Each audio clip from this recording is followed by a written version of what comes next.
This journey started about 7 years ago when Dr. Fernandez came to the school and put structures in place to facilitate student learning and also collaboration amongst teachers.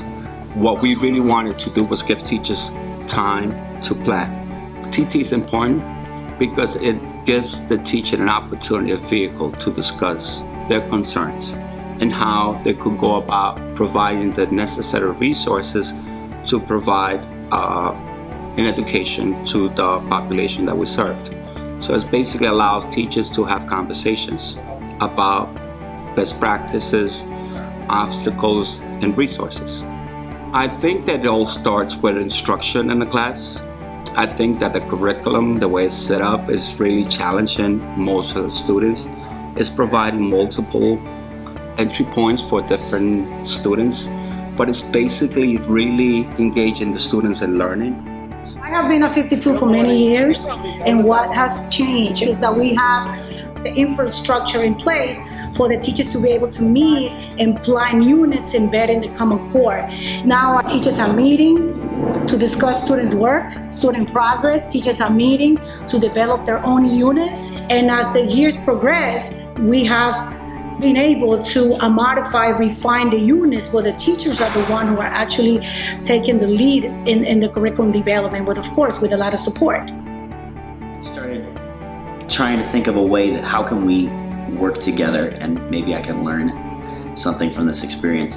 And also, not just for my benefit, but for the benefit of the kids, being able to make some cross-curricular connections between her subject, which is ELA, and my subject, which is social studies. So normally cross-curricular units are based on a theme, but this time we chose the topic of child labor, which is really a high interest topic. And while I focused on the skills needed to build this, Mr. DeJoseph provided the historical perspective on the entire issue. Both of us worked on certain skills like determining the central ideas of a text, using text evidence. This way the kids realized that it's not fragmented and it could help them write their essay better if they knew how the whole process began. This was definitely empowering for me as a teacher because now I'm reshaping curriculum by working with you.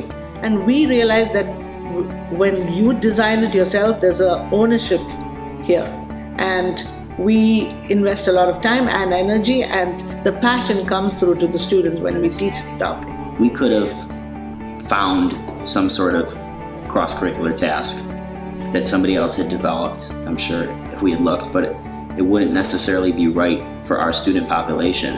It wouldn't play to their strengths or address their weaknesses, and it wouldn't have allowed us that opportunity to collaborate.